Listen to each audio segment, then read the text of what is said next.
Hey everybody, welcome back to Prove Your Point. This is episode 50. I am your host, Larry, aka Blue Man Rule, and it's good to be back in your ear. And actually, I guess one of the first times ever on Prove Your Point in front of your face. I've done this before with facetious episodes 1 through 6. I think one of the episodes in there, the video kind of messed up, but I'm happy to be back with you guys. This will be PYP going forward. We'll do a live stream. I like to have the video available on YouTube and possibly on the Open Forum Radio website, but it'll also come to you in the form of an MP3 as usual. So everybody, let's just go. It's just me by myself tonight, so I won't be here long, but I promise you I will not ramble either. Today is August 4th, 2014, approximately 9:16 p.m. Central Standard Time. Let's get into it. All right, generally I'll start with feedback, so of course, as usual, Guru007 hit us up at the end of the first State of the Union, State of the Industry, not State of the Union, State of the Industry podcast, PYP 48, and said they did like the show. Was trying to clear some things up with Knox. We got that all straightened out in an email, but essentially one of his major points was that the Call of Duty exclusive DLC content for the Xbox 360 was a game changer, and it was last generation. It was. Can't deny it. It's the truth. But I don't see that being as much of a deal moving forward, especially because last generation, especially when all that stuff was relevant and more prevalent within the industry, season passes were not a deal. So now that season passes exist, all of that exclusive content, all of that stuff really tends to fall by the wayside. So while it was relevant back in 2005, 6, 7, moving forward, it's not very relevant now. But Guru, as usual, I thank you for the feedback. Also, thank you for the Destiny Beta PS3 code. I really appreciate it. Give me a chance to check out the game. As I was saying, I'm not riding everyone's hype train. Destiny has not yet grabbed me, and I'm not sure what it is. I think that the lack of a compelling single-player campaign right now is what's holding me back. And a lot of people say, but Blue, it's an MMO. Well, is it really? Or is it just co-op? Yes, it's an MMO. And as I mentioned before, MMOs have had a tendency in the past to be very, very, very light on campaign content. Just single-player storytelling in general. And if it's a light on that, then it's not really going to catch me. As I said, I want to get caught. I can see where the appeal lies in it. It's just that aspect of the game, which is the multiplayer, does not appeal to me. Now traveling around with my friends, that is awesome. I would like to do that. But I played it on PS3, so I was playing by myself. At some point, maybe. But as of right now, no. Can't call that. So that was it for feedback.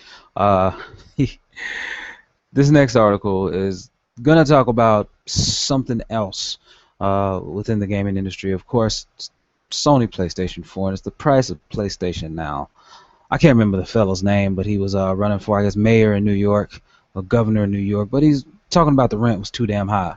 Well, that's kind of how it is here with the PlayStation 4. Look, it's just too high, ladies and gentlemen. It's just arbitrarily and unnecessarily too high. So what I'm going to do, I'm going to try to show you what I'm looking at here. PlayStation Now is just too high. Article over here on Kotaku, and as you can tell, it's talking about how high the price of the PlayStation 4 is. Author was Jason Schreier, I guess. This article was put out a couple of days ago, but look, Metal Gear Solid 4 for $14.99 for 90 days for 3 months. That's really, really high. And I'm sorry, but I don't think that price is competitive, and I don't think it does anyone virtually any good. As you can see, prices now are currently insane, and there's a link out there, and it's just for what PlayStation Now is trying to do, and bring that backwards catalog.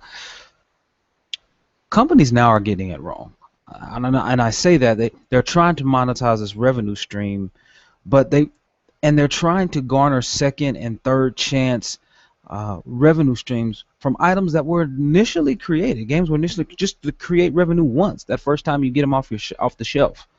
And that's it. But right now, all the games that they have, a lot of the games that they have streaming are games that a lot of people already own, especially from older generations. And this is kind of our way to enable backwards compatibility. Sorry, compatibility.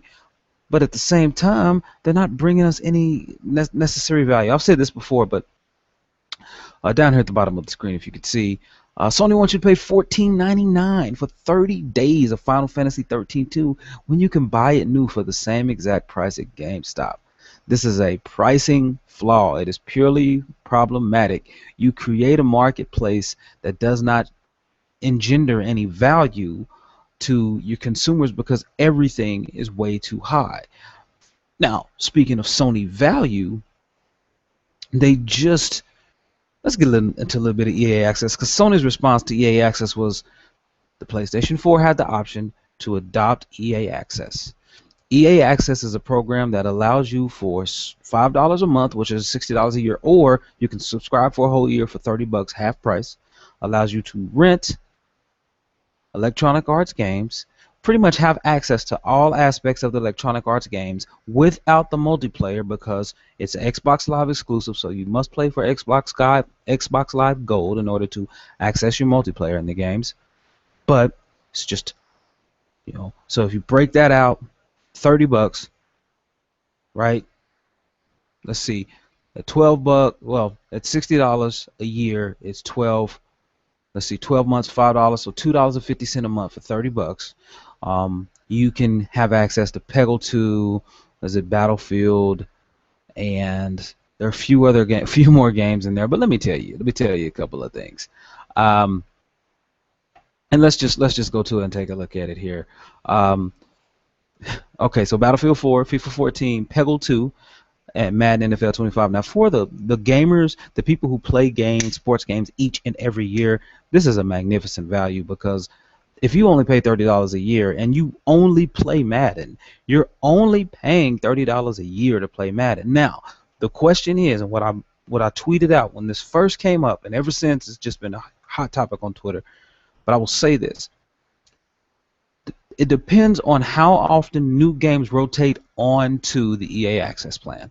How often? Is it 3 months? Is it 4 months? Is it 2 months after a game releases that it will then be included in the EA Access package? Because keep in mind, if new games rotate onto this program very fast, then that's going to diminish our ability and our desire to pay for a game out the gate when we can just pay $30 for an entire year and get that game out the gate plus whatever game they get a couple of months down the road. Does concern me that Plants vs. Zombies, Garden Warfare is not in here. So it does concern me that Titanfall is also absent. So there are games that are absent from the program currently that recently were released, that recently did well, both commercially and critically, and would add substantial value to this package. So I'm trying to understand, and I understand Sony's point. It doesn't offer a value within the regard that there are some other games, the heaviest hitters that they're holding back. But this is also coming from a company that's pushing onto you PlayStation Now because that, quote unquote, and PlayStation Plus are the value offers that Sony consumers have come to expect.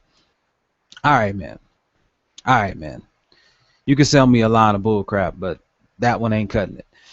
It's not cutting it, Sony. I'm sorry. If you want to talk about value, then and this is where you got in trouble with the PlayStation 3 saying people didn't want online, and then on PlayStation 4 you got in trouble saying people didn't want vibration in their controllers. This is where Sony has always tripped up. They've always told the consumers what the consumers want instead of giving the consumers a choice. They may have wanted this plan, but you took that choice away from them. That is a problematic aspect, period. So what I humbly recommend is that Sony reconsider this plan down the road. If this opens the door to other publishers creating their own access plans, it may be a good deal. just depending again on the frequency in which the new titles are added onto the plan and maybe old titles rotated off. The pricing is definitely an issue, and then the infrastructure. If you're going to use the console's infrastructure to download, I do not have an Xbox One. I cannot speak for it. All I can say is that the Xbox 360 downloads and updates were extremely fast. So I I don't see a problem with that. No, I really don't. So again, for me, EA Access isn't that big of a deal, but let's just keep an eye on it. All right, let's keep an eye on it. Um, One of the things that people can keep an eye on, GameSpot.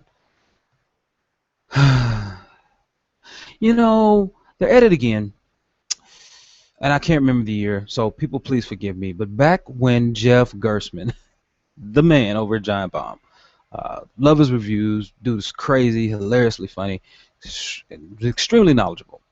When he reviewed Kane and Lynch, I believe it was two.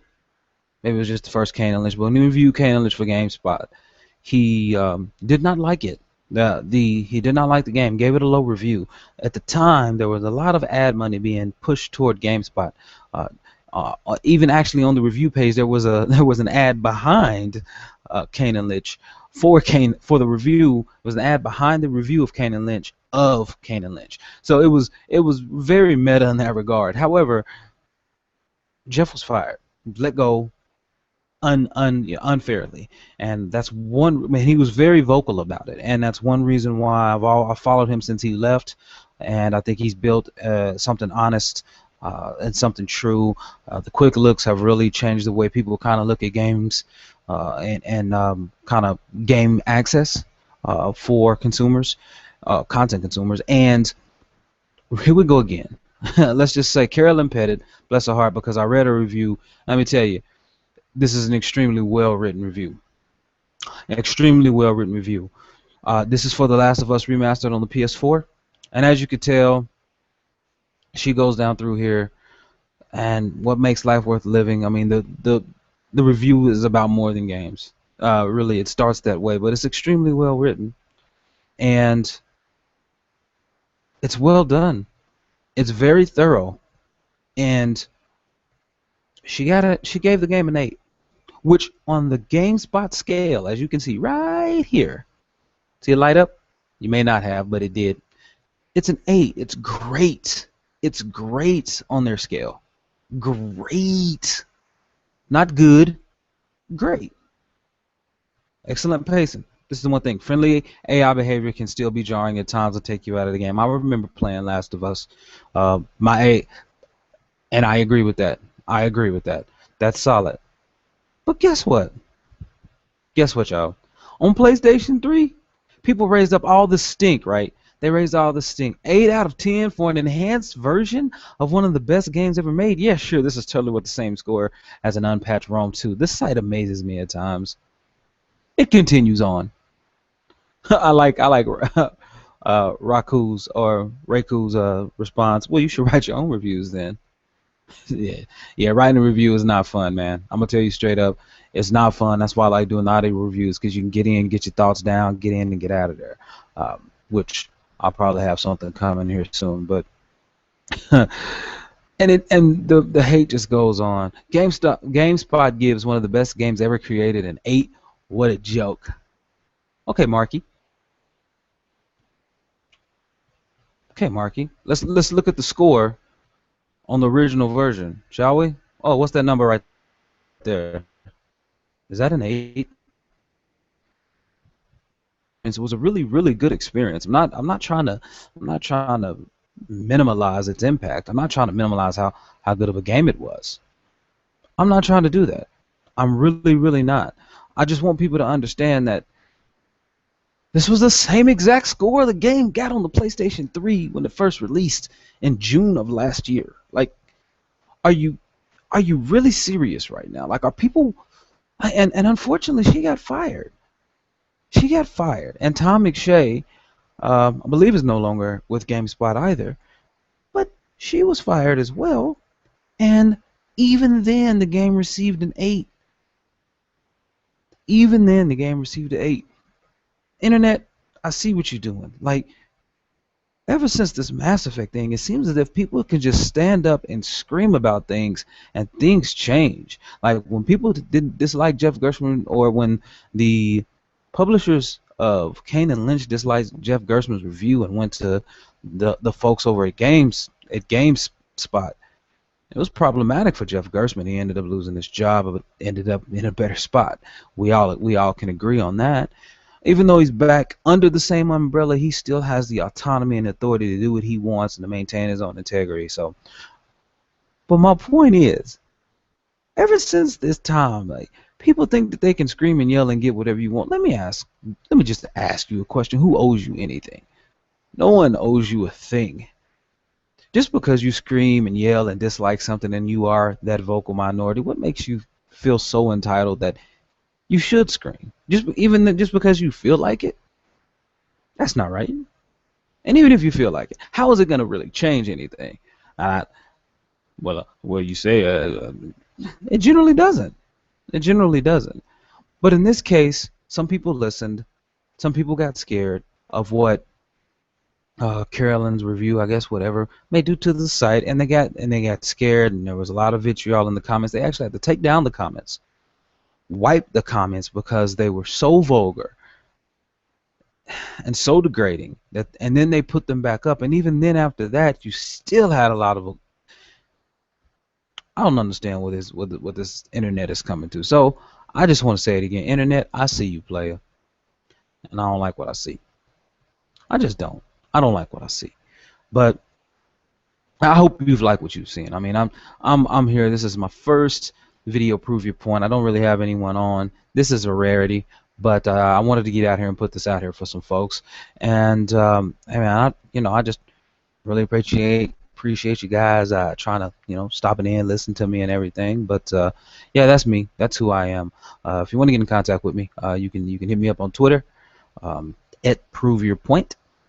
Or you can email me, ofrblue@gmail.com. If you want to call and leave a voicemail and maybe be heard on this show, then you can please do so. It's area code 405-283-6376, area code 405-283-OFRN. Prove Your Point is an affiliate of the Open Forum Radio Podcasting Network. I'm a co-founder of that network as well. And you can find us on Blueberry, Stitcher. The show is also on Podomatic. Not every show, but it's getting there. And iTunes. And again, most people download from the webpage, which is openforumradio.com. You can just click on Prove Your Points. You can find the shows there, hit the archives.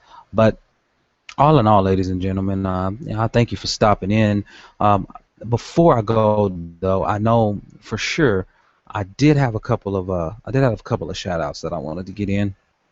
And so I'm going to do that. Well, shout outs to my entire crew for the last couple of episodes. If you've been listening to State of the Industry podcast, again, it was Henry Knox, it was Ace Black, it was Scarfinger, it was Fadios, and it was Chosen 78. And you guys check that out if you get a chance to listen to it. It is pretty fun, but we try to be as fair as possible. Some folks said that we weren't being as fair and as unbiased as possible, but I thought we pretty much voiced our biases on the show, so you knew where we were coming from, but we still tried to be as partial as possible. Shout outs to Knox. I will be down there visiting him this weekend. Spend a little family vacation down there with that brother, and just fellowshipping. I guess that's what we call it. And shout outs to Meef J, trying to get it all hooked up, man. We'll likely be on a panel at PAX South, Lord willing, and things go right. Be on there with the fellows from Everyday Gamers and a couple of other podcasts. And just talking about longevity in podcasts. And even though Prove Your Point is only number 50, I will tell you that I've been podcasting since 2008, 2009. I think it's 2008, over 200 episodes, Open Forum Radio. So I've been doing this thing a while. But so hopefully I can get you a little bit more information on that soon, and then hopefully we'll be able to put this up in audio form and possibly even video form, depending on if we can get helpers down there. But Open Forum Radio, provided we can get this panel, we should be down there strong in full force. Timo, myself, and Henry Knox hopefully can make it. So everybody, thank you for listening. If you've pick this up on my feed. I really appreciate it. If you have not, well, then you missed out. But come on back next week. I'll have something else in your ear. I'll probably record something with Henry Knox this weekend, and that will likely be up for next week. All right, everybody. Thanks for listening. Y'all stay open. Deuces.